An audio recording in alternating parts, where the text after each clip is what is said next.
incredibly inefficient at changing people's minds, but it's the best that we have.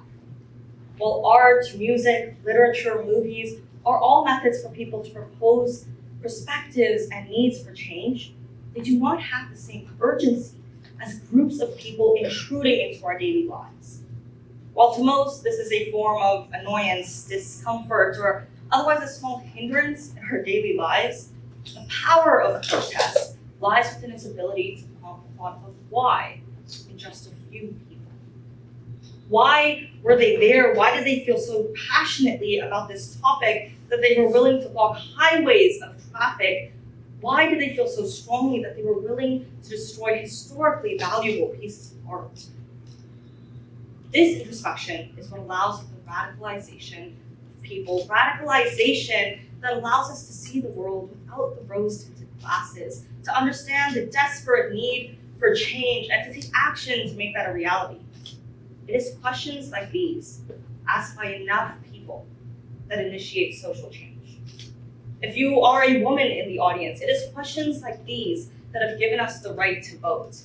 If you are a minority in the audience, it is questions like these that have given us the right to own property. If you are part of the LGBTQ+ community, it is questions like these that allow you to express yourself openly. And of course, if you are not part of any of these minorities, it is questions like these that allow you to live in a vibrant and diverse and ever-evolving society.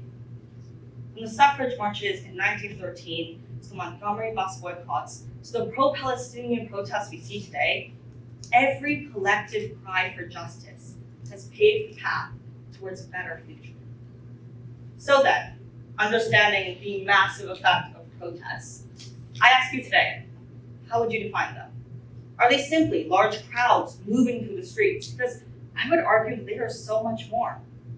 Volunteering for community organizations, educating ourselves and others on systemic injustices, and even just engaging in difficult conversations are all forms of what I would describe as protest. At its purest, protest is simply showing up and taking a stand. They challenge our norms in our very immediate circles and gradually evolve our perspectives and behaviors. These small steps, when taken consistently and collectively, lead to large movements and international headlines. So today, I want to tell you a story about a little New York City bar. The night was young, and the Stonewall Inn, a popular gay bar in Manhattan, was filled to the brim. At the time, homosexuality was illegal, and police raids were routine in bars such as these. But on June 28, 1969, as law enforcement barged their way in, patrons resisted the police's efforts to silence them. As the police officers attempted to arrest the individuals for disorderly conduct, the crowd fought back. As the situation grew heated, people surrounded the bar like moths to a flame, drawn by the commotion. The neighborhood started joining in on the efforts, growing the resistance. These riots lasted for nights on end, and they didn't even end there. The ripple effect of these protests were felt far and wide. People all around the world started standing up for their rights. In a few weeks, LGBTQ+ activist organizations were formed and growing fast. In a year, the first Pride Parade took place. This collective demand for better had been a pivotal moment for the LGBTQ+ community. What started as a stand in a small bar in a Manhattan neighborhood united into an international movement for free expression. And in this new age of social media, this ripple effect is as effective as ever. The discomfort that sparks protest in one part of the world through the internet transcends borders quicker than ever before. In May of 2020, George Floyd was fatally restrained by a Minnesotan police officer. This horrific incident, filmed and shared on social media, quickly picked up steam and devastated communities worldwide. Protests started in the US and spread to Canada, Kampala, Nairobi, South Africa, China, Collectively, humanity stood up against systemic racism and demanded reparations for those who had been oppressed. As a result of millions taking to the international streets, governments passed reforms like bans on chokeholds and better police data collection that brought up more instances of racial profiling and excessive use of force in law enforcement. Simply put, the governments could not ignore the voices of the people when those voices were amplified by a global and collective humanity. These situations, these protests are what create big social change.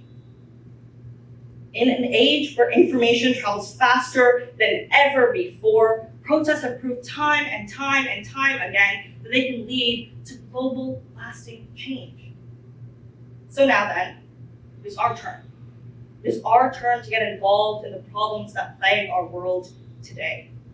A time when creating a fair society requires confronting what makes us uneasy.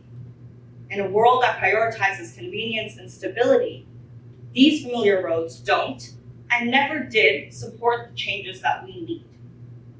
So the real test here is whether we are able to face this discomfort head on. Are we ready to go beyond what is easy, stand up when it matters, and take action for the change that we want to see? Because true progress is knocking down our door and demanding us to embrace the challenges that come with it. So then, how can you and I, how can individuals affect change? I point you to the sources of grassroots unrest. Find an issue you are passionate about, join a club, go to meetings, and have difficult conversations. Remember that every small action, every moment for standing up for what is right is part of the larger picture of difficult and uncomfortable, but required social change. If we are all as passionate about evolving perspectives as those who've achieved the freedoms that we enjoy today, a brighter and happier future is guaranteed for all. Thank you.